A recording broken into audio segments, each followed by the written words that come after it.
rather than crawling type cowpeas. This is cowpea residue after harvest, ready for the next planting. Not 100% soil cover, but certainly enough to provide many of the benefits of CA soil cover.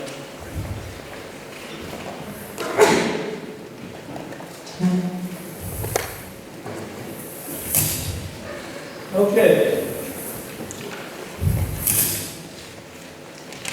So the second constraint to scaling up that many farmers mention is labor. And our response to this has been to look for appropriate methods, affordable methods of mechanization. This is a graph from one of our projects in Zimbabwe.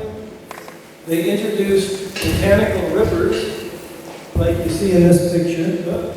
Oh, sorry, I changed formats and again. I'll show you in a minute. So this is an ox-drawn implement that digs a furrow just where you're going to plant the seed. So it doesn't invert the soil throughout the field. It just rips lines where you can then plant. And this is what it looks like. This is an attachment you put on a moldboard plow frame, and then it rips those furrows. So in this particular project, they introduced rippers in 2014, and it was a CA project which, prior to introducing mechanization, most of the farmers that they had, and which are represented by these blue bars, were farming very small plots. So this bar is plots that are smaller than a 20th of a hectare. And only very few farmers were farming a hectare or more. After mechanization, you can see that we went to about 35% of the farmers in the project farming more than a hectare in CA. So it made a huge difference in farmers' ability to scale up their CA. So one of the challenges with this type of ripper is cost and availability. So the ripper point on the top here was built in Nairobi. And basically, if a farmer wants to buy a ripper, they have to order from a manufacturer. So Nandra Engineering here in Tanzania and Moshi will build them. We have a company in Nairobi that will build them. But you can't just go to the duka and buy a ripper point. If you do get one, cost is typically around $50, plus you have to have the moldboard plow frame as well. So the total cost is over $100 to invest in ripper technology. Interestingly enough, in Ethiopia, farmers have been using a similar tool for thousands of years. This is a traditional maresha, which is essentially a ripper with a wooden beam and a metal point, which is underground here. But it also will rip a furrow without inverting the soil. And Ethiopian farmers have been using this for thousands of years, not as a minimum tillage device, but rather as a maximum tillage implement. So they'll plow one direction, then they'll plow perpendicular to that, and then they'll plow again, and sometimes up to 5 or 6 times before seeding their crop. But what we realized as we were looking at ripper technology was that we don't have to do that. That we can use the very same tool that's been developed and perfected over thousands of years as a minimum tillage device. And you can see here, this woman is ripping planting lines. And between the planting lines, there's lots of mulch, lots of soil cover remaining. Another picture from Ethiopia using a maresha as a minimum tillage device. So in these trenches, then, in these furrows, they'll put manure, cover the manure, plant their seed, cover the seed, and the area between the rows remains undisturbed.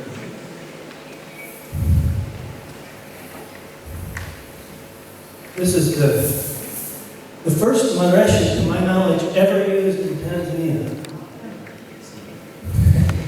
So just near here on the government seed farm, we tested out a maresha, and as you can see, it works beautifully. After working with this as a furrowing device for some time, we started thinking we could do better than that. Why can't we turn this into a planter? So not just digging the furrow, but also dropping seed. And we worked with John Saria, who's here, and others from government research.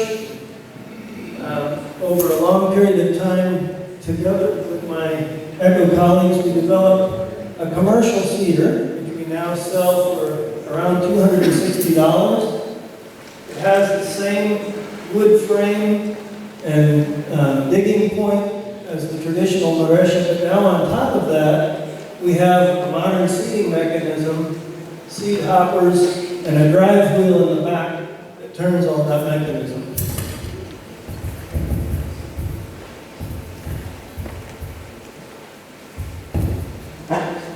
So this is also a NASA seed farm planting beans, and as you can see, this field is not plowed. It's grown up in weeds.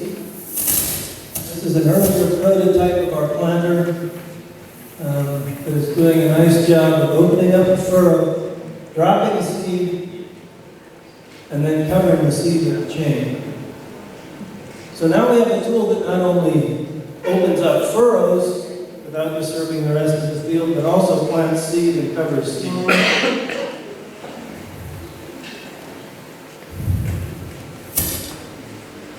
All right, a little shift from scaling up to scaling out. Key strategies for attracting more farmers. Number one, use lead farmers. Now, the term lead farmer is sometimes used synonymously with other terms. We heard about community-based facilitators. We heard about champion farmers yesterday. All of these approaches involve farmers training farmers. And to me, that's the key thing. Whether you call them a farmer motivator or a lead farmer, farmers have much more credibility training other farmers. This is a group of lead farmers in 2014 in southern Ethiopia. The same project that I was saying now has 40,000 farmers using CA. And this gentleman here was the head of the project. And in 2014, relatively few of our projects were using lead farmers. Most of them were using project staff to do training of farmers. Today, that has changed completely. Virtually every project I work with, my colleagues work with, it's farmers who are training other farmers. And the staff role is to support those lead farmers.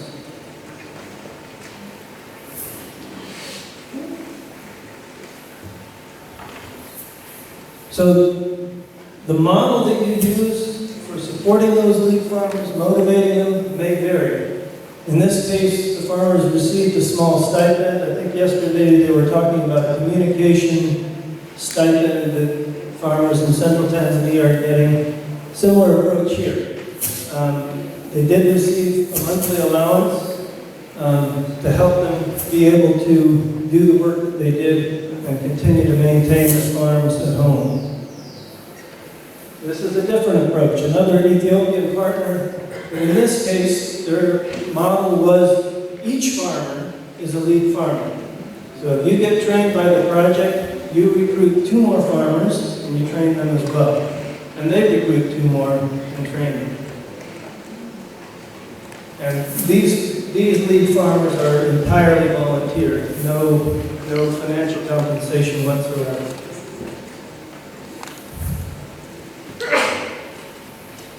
Some tips for using lead farmers that we've learned, and I don't know, is Kristen Miramo in the house? Kristen has been a wonderful resource. I know he was here yesterday, helping us to train lead farmers and to understand the best practices in working with lead farmers. So if you're interested in in more information, more training on lead farmer approaches, let me know and I'll connect you with him. Go online also. Beckles had this presentation. Right. The same site that you were shown earlier this morning has the training guide that Kristen developed and we published online in English and Swahili and a number of other languages. So, a couple of key lessons. Number one, never select farmer trainers in the first year of a project. Big mistake that many projects make is they go into a new community, they say, who are the best people to select as lead farmers? Community identifies certain people, you begin working with them. What you find out after some time is that some of them are excellent lead farmers. But others were picked because they're my brother-in-law, or they're a leader in the community, or they're the pastor of the church. But they really have no interest and no capacity to work effectively as a lead farmer. So a better approach, if we're moving into a new community, is to use your staff to do training in year one. And you might train a couple hundred farmers. But you're watching all through that year, which of those farmers are implementing the techniques most effectively, which ones are sharing them with their neighbors, and which ones have the goodwill to be helping spread the technology even without any formal responsibility to do so. Those are the farmers you want to select as lead farmers for subsequent years of the project.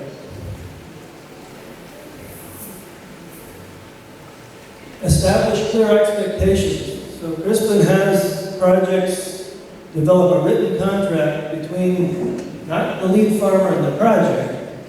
It's actually a three-way contract between the lead farmer, the project, and the local community group that they're training.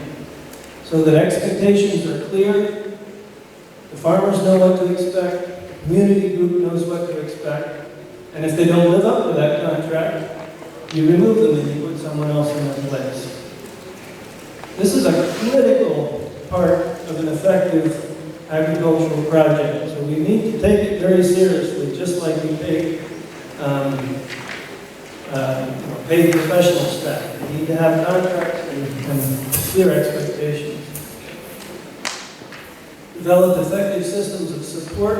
As I said earlier, the role of project staff is shifting now. It's not training farmers, but rather it's building up lead farmer skills in the community so that they can train farmers. Ultimately, a much more sustainable method of developing leadership resources in a community. Those lead farmers are going to be there for the rest of their lives. Your project staff, let's face it, they'll be gone after the project is finished.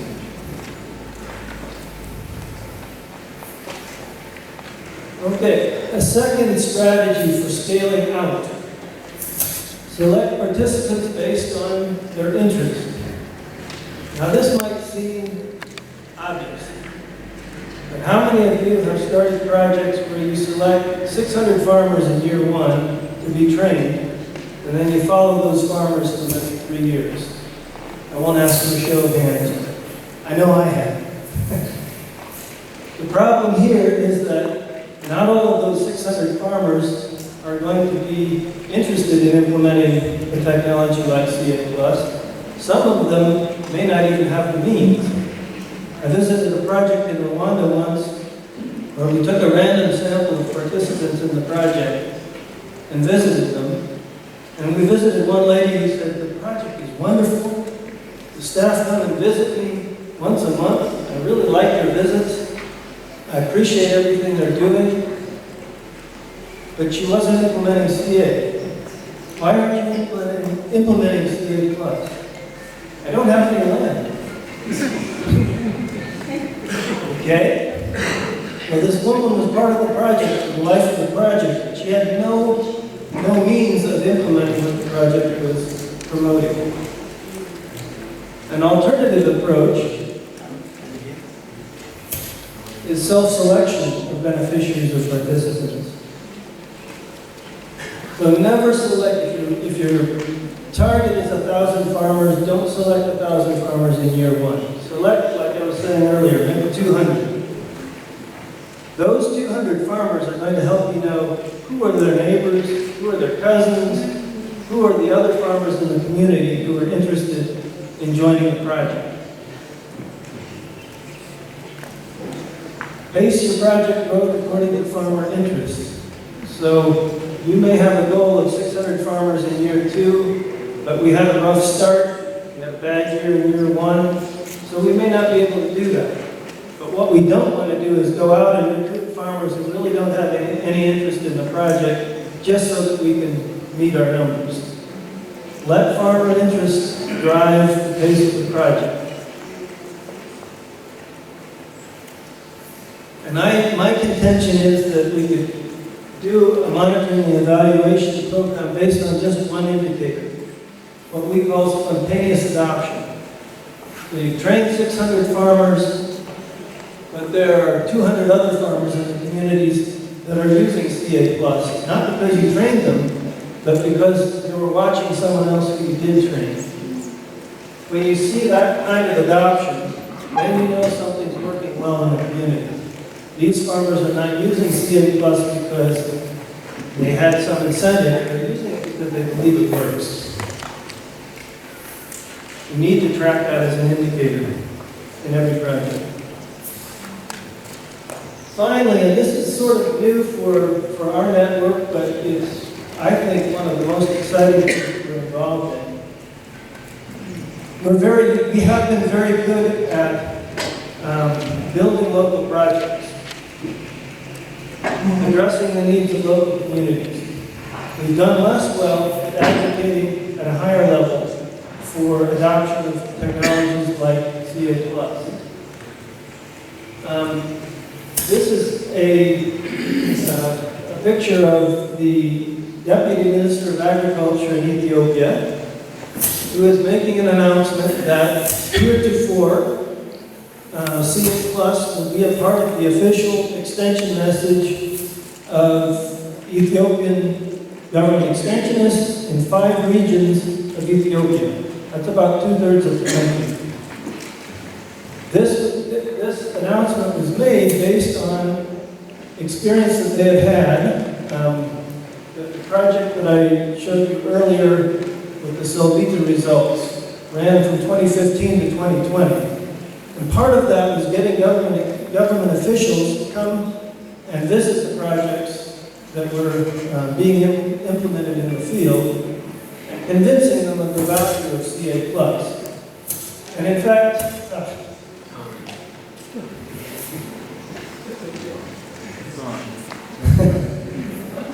they were not just convinced enough to change government policy.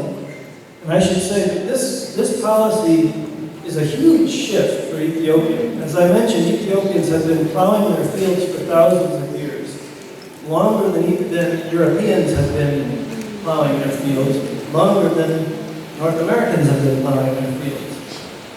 So for the Ethiopian government to say we now embrace a system of reduced tillage or eliminated tillage is a huge shift. It's changing thousands of years of history. And yet they were convinced enough by what they saw in the field to make that change.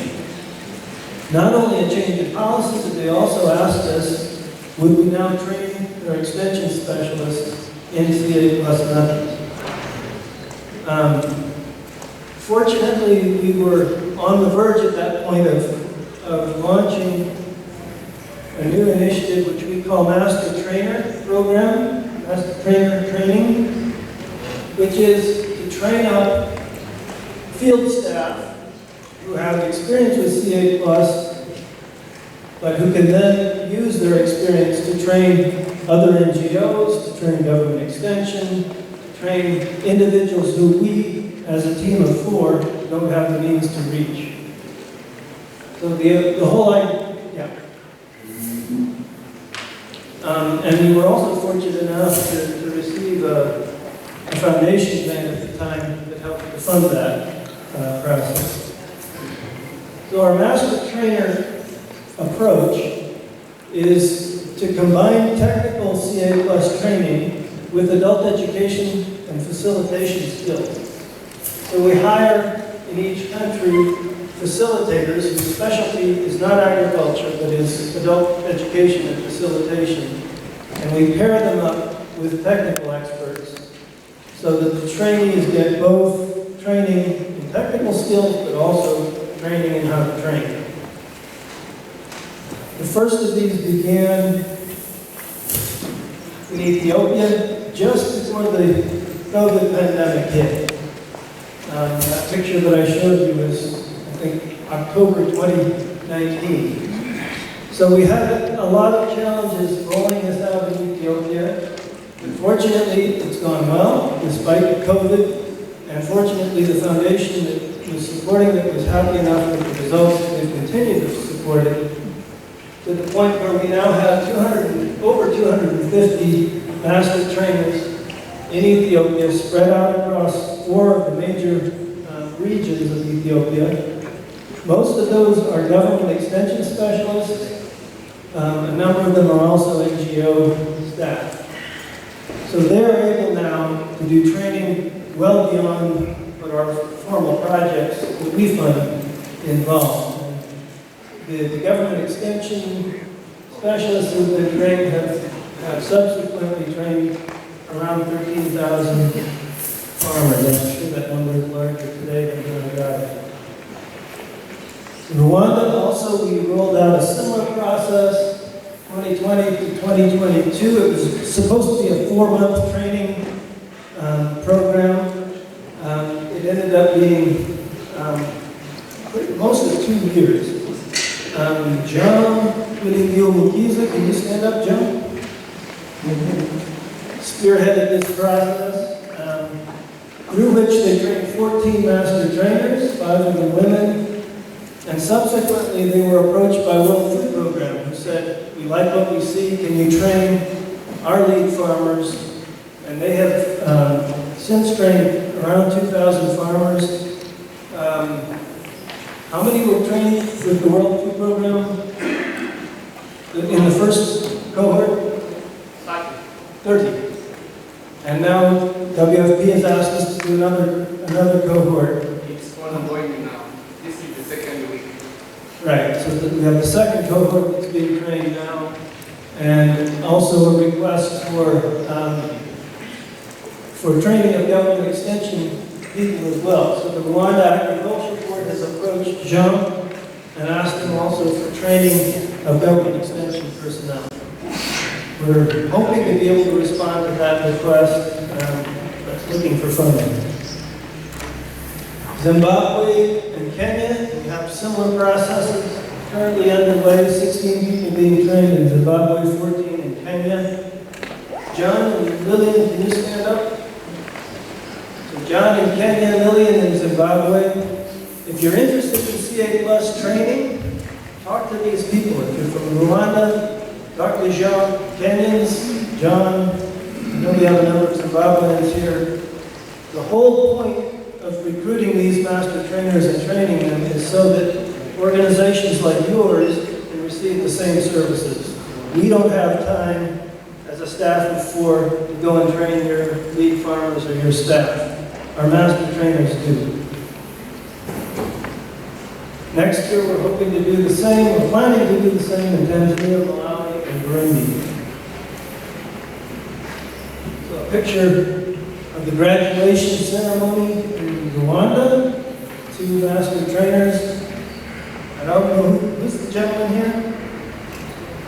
The representative of Tearfund in Rwanda. Okay.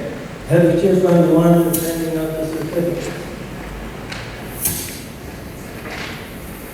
So in summary, scaling up strategies for CA+. Crop residue management, shifting to crop residue management rather than imported mulch, incorporate cover crops, appropriate mechanization. And one of I can't stress enough how important it is with small-scale farmers, our mechanization efforts be cheap enough, be affordable enough that they can actually invest in them. Too many times when we get engineers involved, they get excited and build tools that are very effective, but very unaffordable. We need to look for cost-effective mechanization. Scaling out, use lead farmers, self-identification of beneficiaries. And then we need to combine it. We want to have a larger impact in the countries where we work. We need to combine our local training efforts with larger advocacy efforts. Doing both can be extremely powerful. Thank you.